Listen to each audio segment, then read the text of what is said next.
sedikit meluruskan menambahkan yang tadi Prof. Fahmi katakan. Ada tiga kejadian yang harus kita simpulkan memang pimpinan tertinggi waktu itu tidak niat. Tidak niat.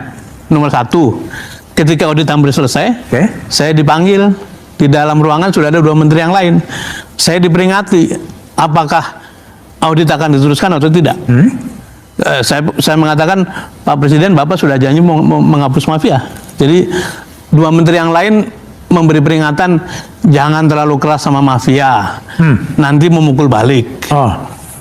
Saya ngotot dengan mengatakan Bapak sudah janji dan audit sudah mau selesai gitu. Itu satu. Yang kedua, kenapa? Seorang menteri bercerita bahwa dipanggil oleh Pak Luhut Panjaitan. Kemudian di sana sudah ada Novanto dan diminta untuk menghentikan audit itu. Itu pasti ada persekongkolan tingkat tinggi gitu. Nah, yang ketiga, ketika audit sudah selesai, kan ada peristiwa satunya Papa minta saham, satu lagi mau melaporkan ke KPK kan. Saya ditelepon oleh Presiden supaya menerima utusan dari beliau, namanya Teten Mas Duki. Nah, Teten menemui saya jam 9:30 malam, mengatakan yang laporan ke KPK ditunda dulu.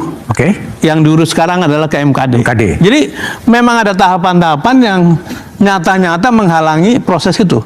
Sekarang adalah menjadi pertaruhan besar bagi pemimpin baru. Kalau betul-betul mau menyelesaikan ini, selesaikan. Dan jalannya banyak, apalagi sudah disiapkan segala macam oleh kejaksaan. Bring me to my knees.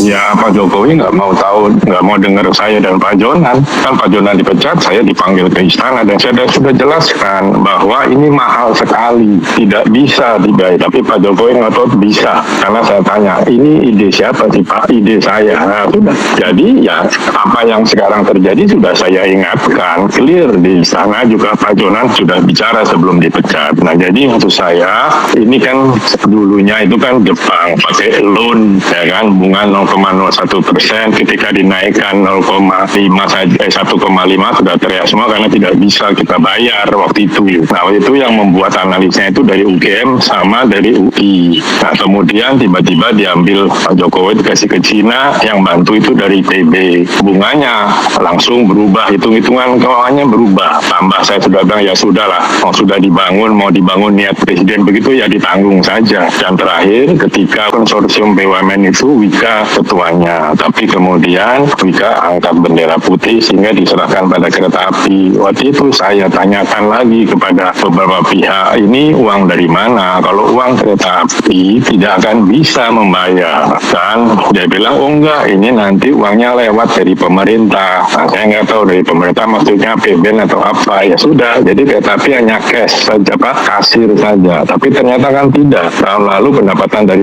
PTBA 6 triliun sudah diambil. Nah, nanti terus bagaimana? Nah, sekarang kalau keributan begini, ya saya setuju dengan Menteri Keuangan, yaitu urusannya Danantara, karena sudah diambil alih kan, kereta api ada di bawah Danantara. Nah, jadi saya juga sudah ingatkan bahwa ketika Sri Lanka tidak bisa bayar utang pelabuhannya diambil dan jadi pangkalan militer Cina di sana. Nah, kalau ini nanti tidak bisa bayar, apa Cina mau ambil? Enggak, mungkin Cina akan saya minta pelabuhan di Natuna misalnya. Apa kita mau kepikiran? Kan ini hal-hal yang sudah saya ingatkan, lalu kejadian. Terus gimana? Hari ini kan banyak pernyataan saya di YouTube, di mana muncul lagi. Itu sudah lama, dari 5 tahun yang lalu. Jadi ya enjoy saja, saya bilang. Bertanggung jawab Presiden kok. Mungkin masih ada sekarang Pak Luhut, coba tanya aja. Bayangkan, laporan PPATK tahun 2024 itu ada uang korupsi beredar 984 triliun, bukan 900 miliar ya. 1 tahun kekuasaan era Jokowi di periode terakhir, 1 tahun ada 984 triliun uang korupsi beredar. Itu sebayangkan betapa rusaknya Republik ini. Artinya hampir 30% dari APBN. Lo tahu siapa yang menggagalkan 3 periode? Namanya Megawati Soekarno Putri. Ketika Pak Jokowi menghadap kepada Bu Mega meminta restu untuk 3 periode, apa yang beliau bilang? Hati-hati Jok, ini melanggar konstitusi. rakyat akan melawan dengan sendirinya. Saya bukan fansnya Bu Mega. Saya orang yang dari dulu sering mengkritik Bu Mega, Mbak Puan, bahkan PDI Perjuangan. Tetapi pada situasinya saya mengerti bahwa benteng terakhir pada masa itu hanya Ibu Megawati. Kalau nggak ada Bu Megawati lolos itu 3 periode. Disitulah muncul, sebenarnya bukan muncul, mungkin ya nafsu itu sudah ada sejak awal. Ketika orang sudah diberikan kursi yang nikmat, ya kan, itu muncullah nafsu-nafsu manusiawi untuk terus menjabat. Ya, kalau Lukman mungkin belum pernah merasakan bagaimana rasanya menjadi seorang presiden ya, atau nggak usahlah presiden lah, lu jadi komisaris di sebuah perusahaan ya. Ya, semua kenikmatan lu dapat, gaji lu dapat, fasilitas lu dapat, segala macam lu di mana-mana dihormati orang, dipuji-puji orang. Terus kemudian mengerti, paham bahwa tahun depan lu harus mundur dan digantikan oleh orang. Apa yang terjadi? Post power syndrome. Rasa takut untuk kehilangan kekuasaan, rasa takut kehilangan manisnya kekuasaan. Ini sesuatu yang sifatnya manusiawi banget sebenarnya. Hanya orang-orang tertentu yang bisa menguasai diri supaya tidak masuk ke wilayah ini. Dan Pak Jokowi yang saya kira pada waktu itu sudah selesai dengan dirinya sendiri, ternyata belum, jauh daripada itu.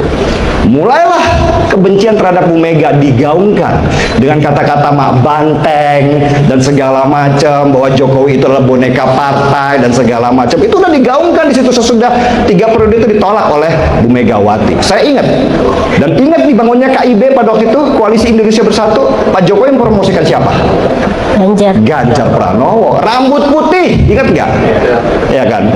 Saya ingat banget pada waktu itu, saya pikir itulah sinyal.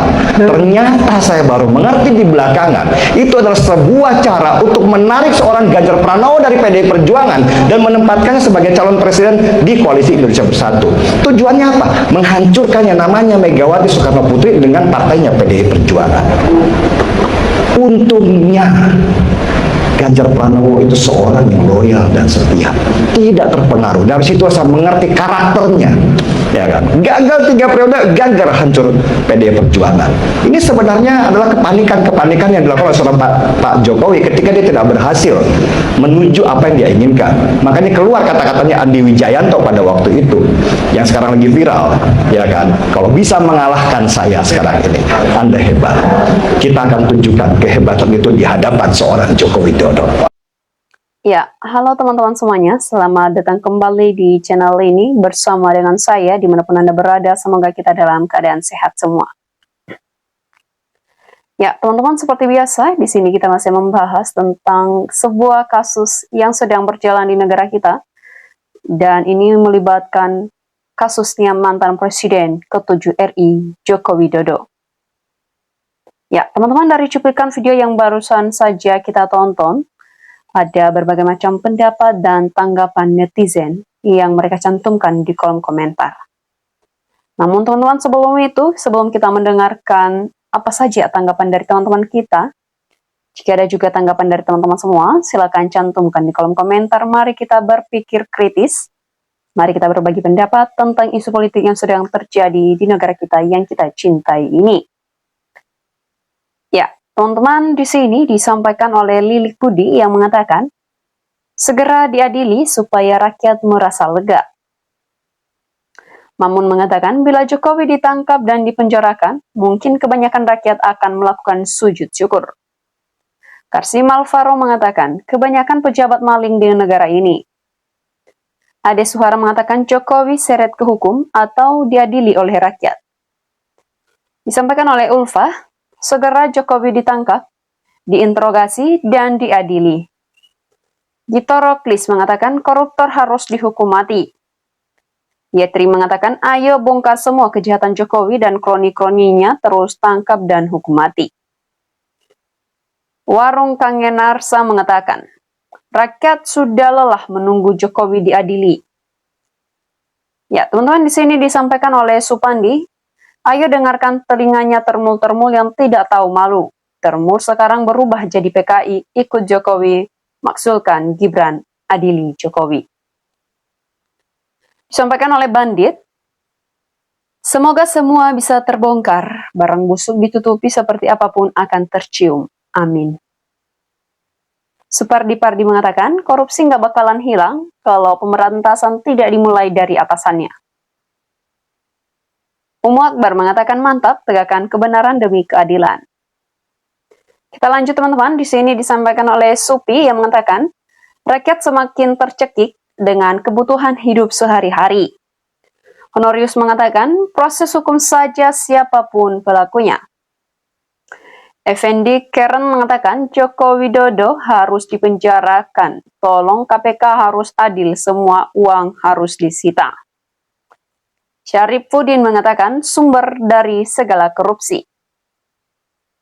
Nah, teman-teman, dilanjut lagi oleh saudari kita Nur Hayati. Negara harus bertindak, segera ditangkap. Karena Nabi mengatakan proses sesuai hukum yang berlaku, siapapun yang bersalah tindak sesuai hukum yang berlaku. Sulastri mengatakan semoga ini tidak hoax, kalau benar ayo polisi dan KPK jangan gemoy, harus tegas. Edi Wiyanta mengatakan mudah-mudahan terbukti dan kembali untuk kemakmuran semua. Ani Hanifah mengatakan lah, samanya jangan bolak-balik fakta. Ya, teman-teman, di sini disampaikan oleh Fahroji, enak jadi penguasa di Indonesia kalau koruptor susah diproses. Muhammad Yusuf Hanafiah mengatakan, jadi kapan nih Jokowi bisa ditangkap? Sudah banyak kasus korupsi yang asalnya dari Jokowi, tapi yang ditangkap orang yang katanya melakukan korupsi, bukan orang yang menyuruhnya korupsi, yaitu Jokowi. Disampaikan oleh Hasian yang mengatakan, harusnya KPK menindaklanjuti.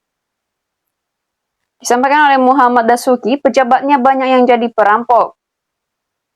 Ya, teman-teman, di sini kita lanjut lagi di komentar saudari kita Trish yang mengatakan, kejahatan apapun sudah dilakukan, makanya jika hanya dihukum mati pun sangatlah terlalu ringan. Disampaikan oleh Wifi yang mengatakan, silakan pejabat bertengkar untuk mencari siapa yang merusak negara.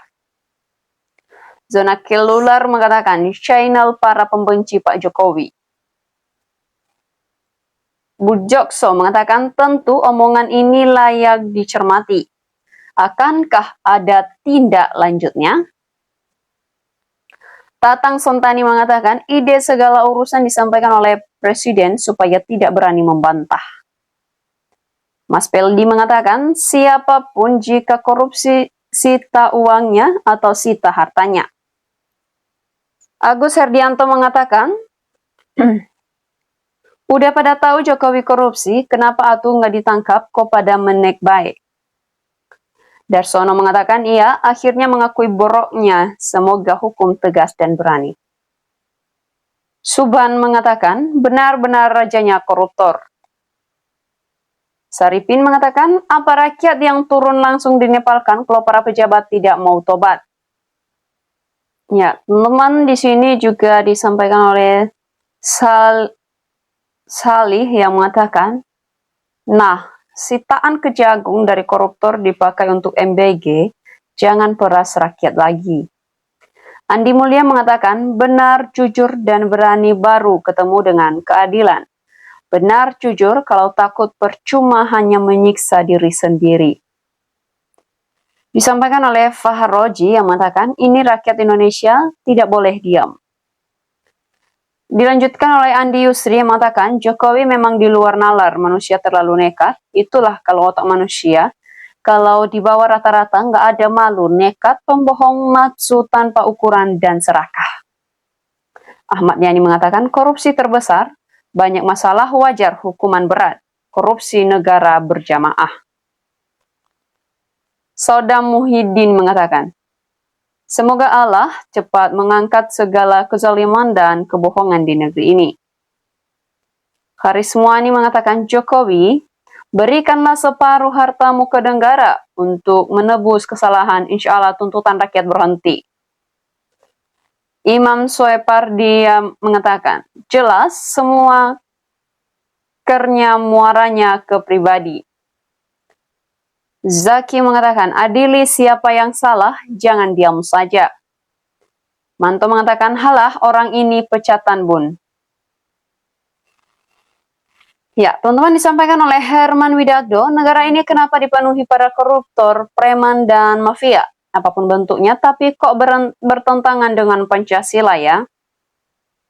Disampaikan oleh Hanadi yang mengatakan, itulah cobaan paling berat bagi pejabat kalau sudah duduk di lingkaran kekuasaan.